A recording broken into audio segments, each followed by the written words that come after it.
eno ye Extreme Media UJ. Subscribe for all updates.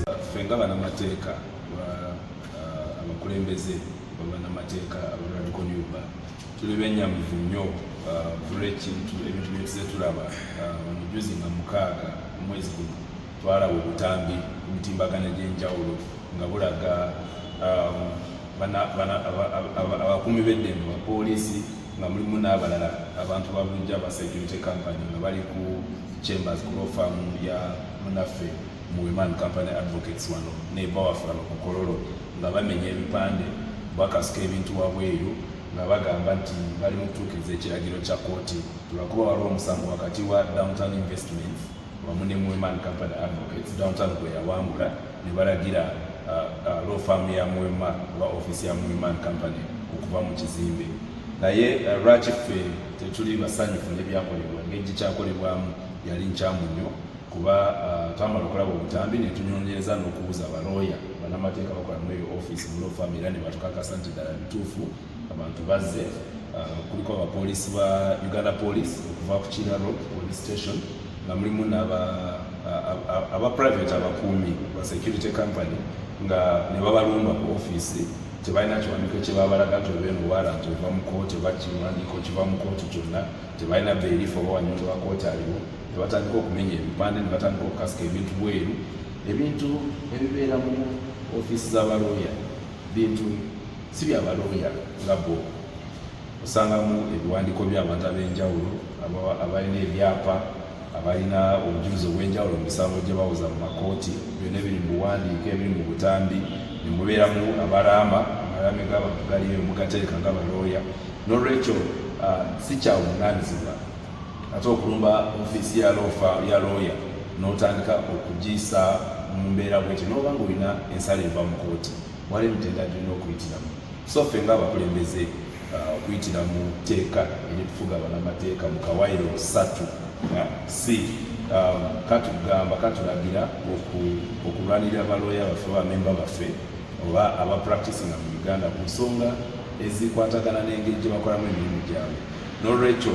twavuddeyo n'okulaga obutali bumativu n'okusaba abakulembeze ba poliisi okuvaayo banyonyole nti neoba owangula omusango mu kooti waliwo amateeka agalaga engeri gyolina okukola oba okuteeka mu nkola kooti kyesazeewo naye kubanga olina okukasika omuntu wabwereso lwaki tuna banyondo ba kooti bafuna clearance nabafuna warrant kiwandiiko kye bayita warrant of execution warrant to give vacant possession noyita mu office ez'enjawulo ba RDC ba DSO ba poliisi okutuukira ddala ku lunaku lugendo n'omuntu oba ogenda basooka namuyita mu kooti okumulaga nti waayo bano bagenda kusaba mu nkola ebyava mu kooti ate mawulire ge twafuna okuva mu balooya bakola eyo nti bali bamaze n'okuteekayo kwemulugunya mu kooti baali bajjulire mu kooti of appeal nga bataddeyo n'okusaba okuyimiriza okusaba mu nkola ebivudde mu nsaako ati baali bamativu naye tubanga tetuyingidde mu byali mu musango okuba ffe ebyo si bye bitukwatako ennyo saawa eno kyetutunuulira engeri ebintu bino tebikoleddwamu okulabika nti n'amateeka mawandiika galambikiddwa obulungi tulaba nga ate abapoliisi poliisi ya gavumenti ate bagenda mu maaso n'okumenya amateeka ago n'okutyoboola ebiri mu buwandiike era tulowooza nti tuloba ofunye ensala okuva mu kooti owangula omusango olwaleero wagula omusango ensala kooti yawa ensala nga 2 ogwokubiri wano nga 6 ogwokusatu nga n'ennaku omuntu zakkirizibwa ebbanga lye balina okumuwa okujulira tezinaggwayo ne batwalira amateeka mu ngalo ne bajja ne batandika okumenya n'okwonoona ebintu wabula si bya Mwema ye ng'omuntu wabula ebiwandiiko by'abaclayant oba abantu ab'enjawulo abalina emisango mu law firm so ffe nga Uganda Law Society Radiko Nyumba nga tukolera wamu n'omukulembeze waffe Isaac Semakadde twakkaanyiza nti tetusobola kusirika ne tulaba bino nga bigenda mu maaso ne tubivaako era eggulo twawandikidde Abaasi Byakagaba Inspector General of Police nga twagala atunyonyole ebintu eby'enjawulo ekisookera ddala atunyonyola oba ofiisi ye yakkiriyalinga oba yakkiriza bino ebikolwa ebyagenda mu maaso wano ku ofiisi ya Women Company Advocates ate oba nga yakkiriza ani yaliwo nga commanding ani yali commanding office kuba abapoliisi baali ku kifo bali mu kifo nga bino bikolebwa ekirala mu poliisi mulimu essiga lya buwabuzi by'amateeka n'eddembe ly'obuntu.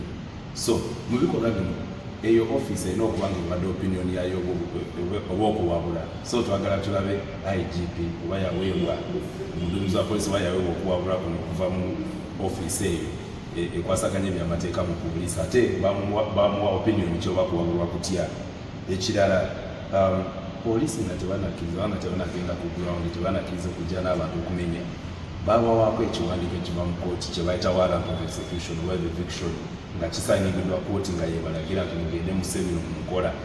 Eyo warrant yali oba nga yaliwo kati tulage twagala giraba kuba baloya be tebagedde nabo baali ku ground bagamba tebaweebwa kiwandiiko ekyo osanga poliisi ekirina.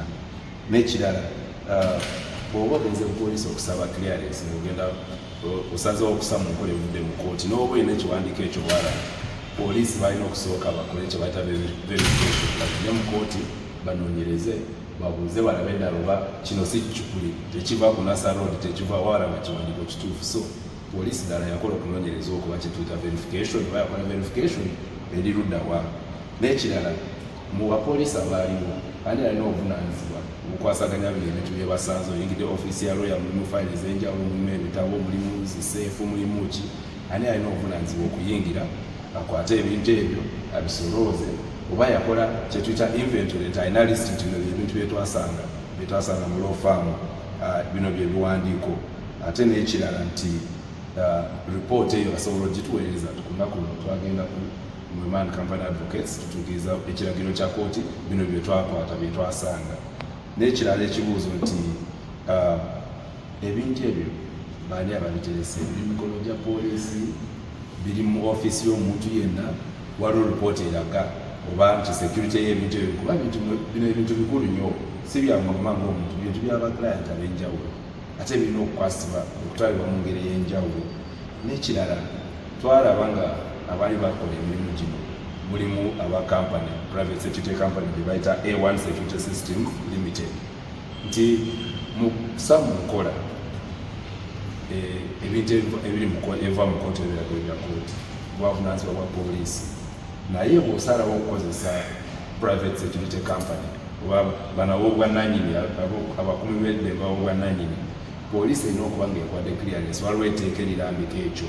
So twagala tumanye bano aba security company abajja kugula n'abakyaliyo IGP wanga poliisi babawa clearance babakkiriza okubeerayo oba bajja buzinabo nga tebayiseera mu mateeka.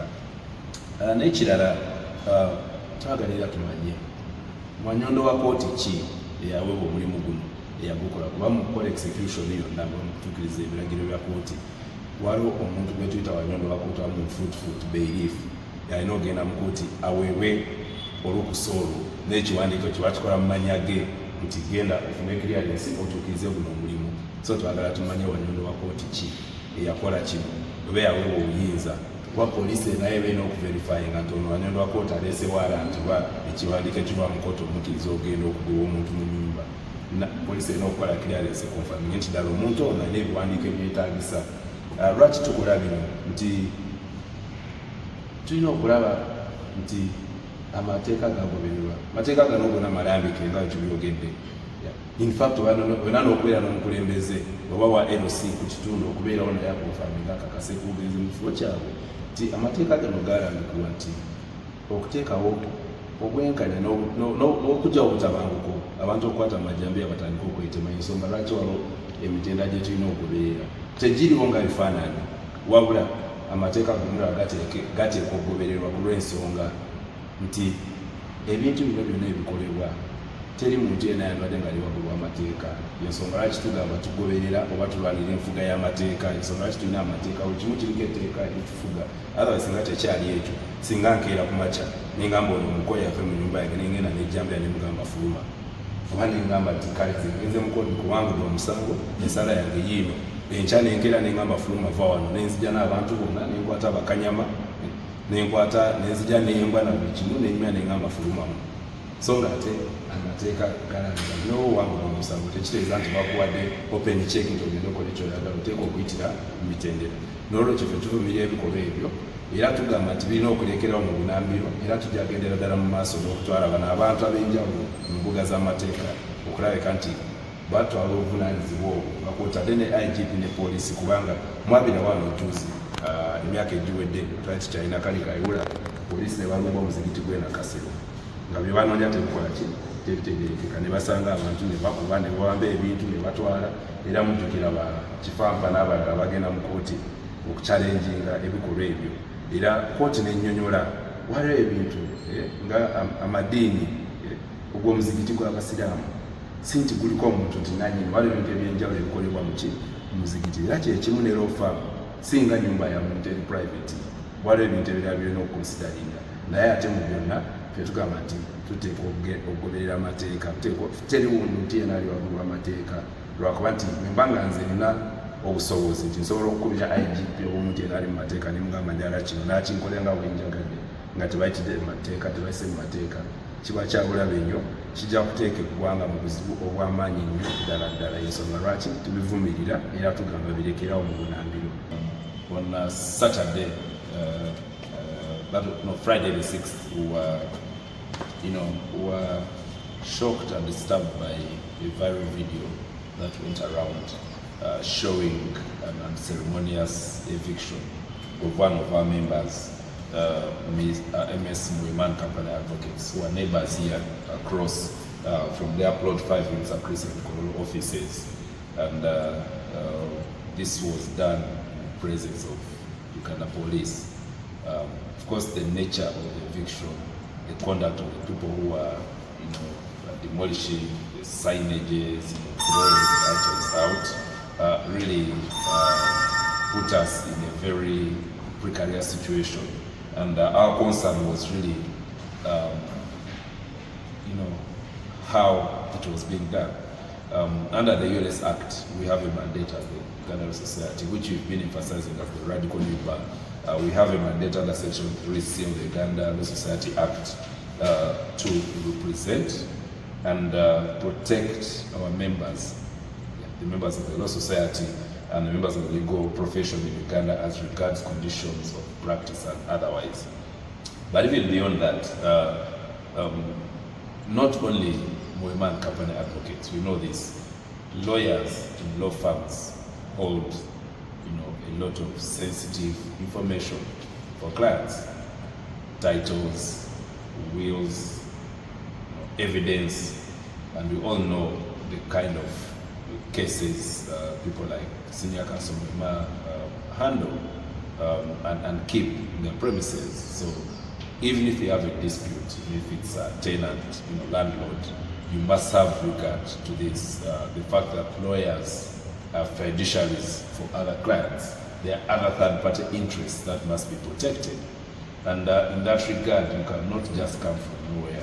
You enter my law firm, you enter a law firm of an advocate, even if probably they've defaulted, even if you're executing and you begin throwing out files, you don't know what is in those files, you don't know the important, digital forensic evidence they are holding, the sensitive work for other clients.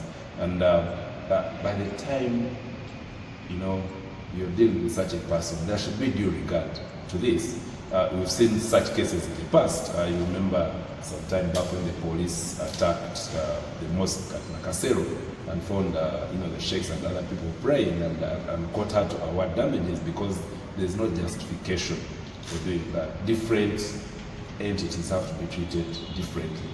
Now, of course, as the Uganda Society, we strongly condemn and we came out and stated it clearly, condemning these actions of the Uganda police and what took place. Of course, we went ahead to get in touch with our members, the lawyers who practice in that law firm, who gave us clear information to confirm what you see on the video, that is what happened. The eviction happened.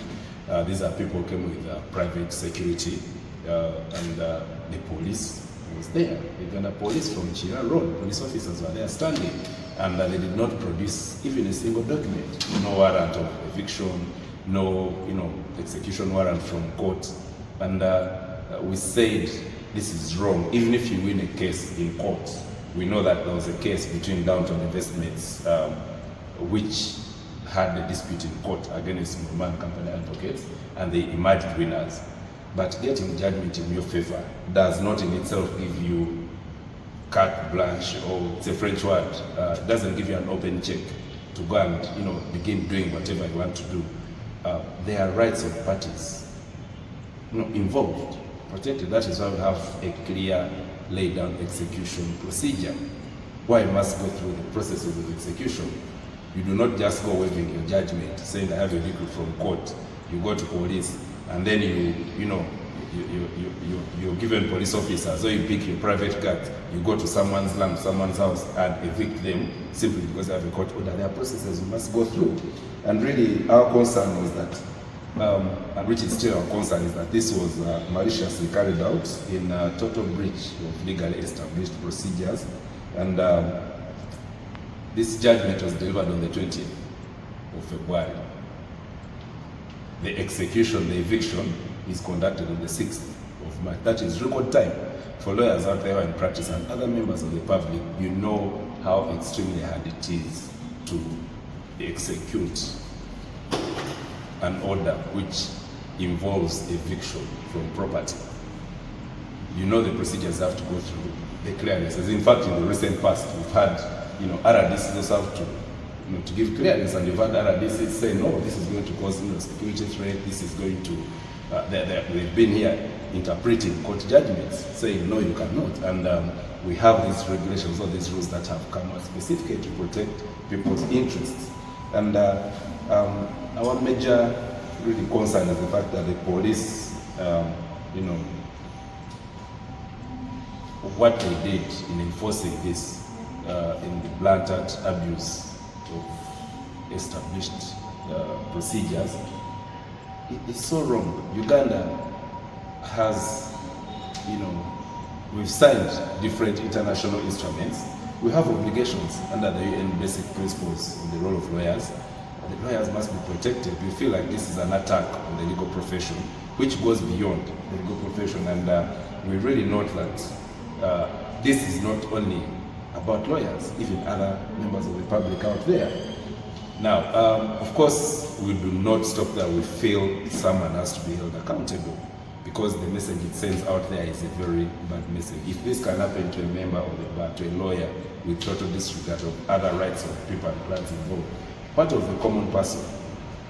That's why we see people being, thrown out of their houses, being evicted from land, even when they have appeals pending in court, even when they have, stay of execution orders. And the unfortunate bit is that the law enforcement bodies are the ones doing this. So as the Ugandan society, as the Radical New Bar, we say we cannot allow this to happen, we cannot let this part pass. And we decided, as of yesterday, to write to the IGP seeking clarification on a number of matters. And it is this, we expect the Inspector General of Police to respond to this, because our demands are really not cast in stone. We want to get clarity on whether the IGP gave clearance or authorized eviction of MS Miman Company advocates from the premises. And we also need to know who the commanding officer was, because in these procedures laid out, there must be someone in charge. We need to know the names of these people. Secondly, the police, Uganda Police, has a Directorate of Human Rights and Legal Services. Anything to do with legal, they need to, the IGP gets guidance and advice from the department. So we need to see the legal advice offered by this department to the IGP or to whoever conducted this. And what was this opinion that we were given? Was it saying go ahead and evict without a court order, without a warrant, a warrant from court? Again, did the police verify the existence of a lawful warrant? Because we've seen people who come up with warrants from Nassau. So the process is, when you present a warrant to police, they must verify, go to court and verify whether it is a valid warrant, this warrant of execution and eviction. And those are the steps they must go through before you're even given clearance to go ahead. Again, we need to know, were the police involved in the handling, accessing, removing, and securing confidential data, documents, electronic records, and other sensitive information from the office, from the law firm of MS Miman Company Advocates? Because These are things that are very crucial, that are very important. A client will come and demand for this information, and the lawyer cannot explain this. That is why you realize even, I'm not saying lawyers will need to have a very special, treatment, but the special treatment to lawyers who are practicing in this specific area is paramount. That is why, even when a lawyer fails to run a law firm, the law allows law counsel to take over. You can go to law counsel, you can go to law society. We've seen lawyers who have someone pass a zone or someone fails to pay rental to run a law firm. Because of the nature of the work law firms are handling and lawyers are handling, you're treated differently. Now, who is going to provide this information? If clients come up asking for their documents which are taken, who is liable, who will be held liable? And again, what is the current place of custody for this information, these files, these client documents? And have they made any security arrangements to have these items properly stored and kept? And then we also saw the private security company of MSA1 Security Systems Limited. Now, we all know, or we may not know, that in matters where there are disputes, where parties are disputing, in such a scenario, you cannot employ a private security company without clearance from police, and that is according to the Police Control of Private Security Organizations Regulations of 2013. Now we need to know, was this private security company cleared by the IGP? Where is that clearance? What authority do they have to do that? Because they are working together alongside police, and are meant to understand that they are still in charge of this. And then execution is conducted by bailiffs who are licensed, duly licensed and authorized. They are actually meant to renew their licenses every year. So the question is, can the IGP give us information of the bailiffs who are, allowed, who are cleared to do this work, if they were there? And because we believe this is an operation, we actually refer to it as an operation. So who are the bailiffs that conducted this operation, and what are the clearances they have? Now, of course, we gave IGP 5 days to provide us with this information, this clarification, because it's important that we get, we need to be transparent. If we're in a country where I believe there's the rule of law, there are clearly established procedures that should be followed. We have, we spend a lot of money on parliamentarians sitting in parliament passing these laws. We are also involved in passing these laws. There are reasons as to why we have these established procedures. But we also need these police to come out and tell us that, okay, for lawyers, or if you have any case, it is okay, those procedures are useless. Just come, we shall give you police officers, you go, you evict the evicting, because we need that clarity, because it is confusing members of the public, and it is sending a very bad image out there, not just for the lawyers, but like I said, for the general public. If I know that I have my judgment from court, I do not need to go through these procedures, I can get what I want. That means people are going to begin taking the law into their hands. It sends a very bad message. That is why we are demanding for this, and we shall not stop here. We intend to take on the IGP, and these individuals who participated personally, they should be held to account, because the time is now to begin saying messages, because it has reached a point where people, especially those in power, in positions of authority, have started taking the law in their hands, and also aiding other law breakers to break the law within their reach, within their presence. So that is why we are saying, as the Radical New Bamuwade Society, we are coming out strong on this. Besides standing in solidarity with our members, we also need people to know that we shall fight for our members, the members of the bar. It is our role, it's our mandate to fight for any member of the bar who is under attack. But at the same time, also the same section 3 allows us to fight for the members of the public and the rule of law in the country. Thank you.